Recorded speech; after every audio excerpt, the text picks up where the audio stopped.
This is the Foundation series. 3 tools, 1 system. This is tool number 2. In a perfect world, you find a broken system. You stop everything. You map it completely. You fix it properly.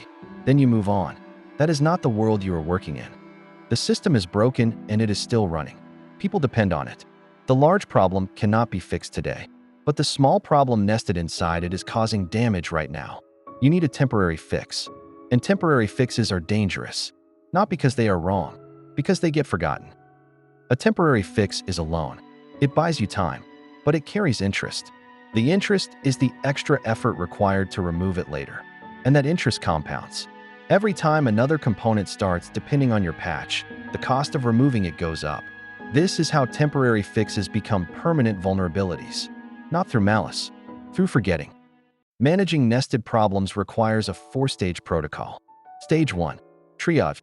Before you patch anything, you ask a question most people skip. Should I patch this at all? A visible failure creates pressure.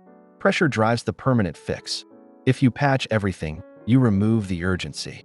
Sometimes the right move is to leave the problem visible and let it hurt. If the damage is real enough that you cannot wait, then you patch. But only after you pass one test. If this patch fails tomorrow, what breaks? If the answer is the same thing that is already broke, proceed. If the answer is something new, do not apply the patch. Redesign it until failure only affects what is already failing. Stage 2. Design the fix. The patch must be as small as possible. Fix the specific failure point, nothing adjacent to it. Every extra line of a patch is extra debt. And before you apply it, you define the expiry trigger, not a date, a specific event.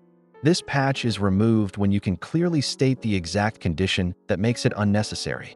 If you cannot state that condition, you do not yet understand the relationship between the small problem and the large one. Do not patch until you can. Stage 3.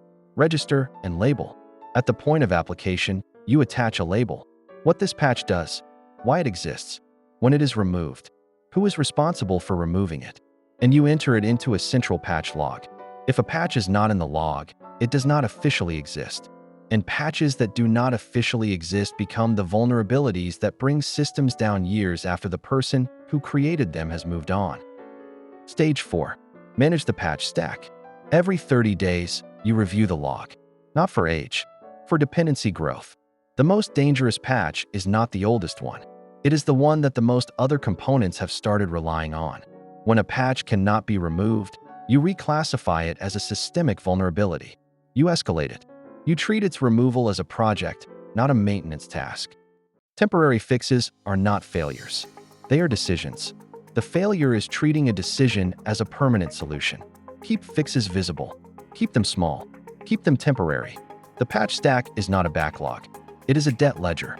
Every item on it has a cost. Your job is to keep that cost visible and paid down. Optimize the constraint. Contain the damage. Never forget the debt. I am the system architect. Next, we move beyond diagnosis.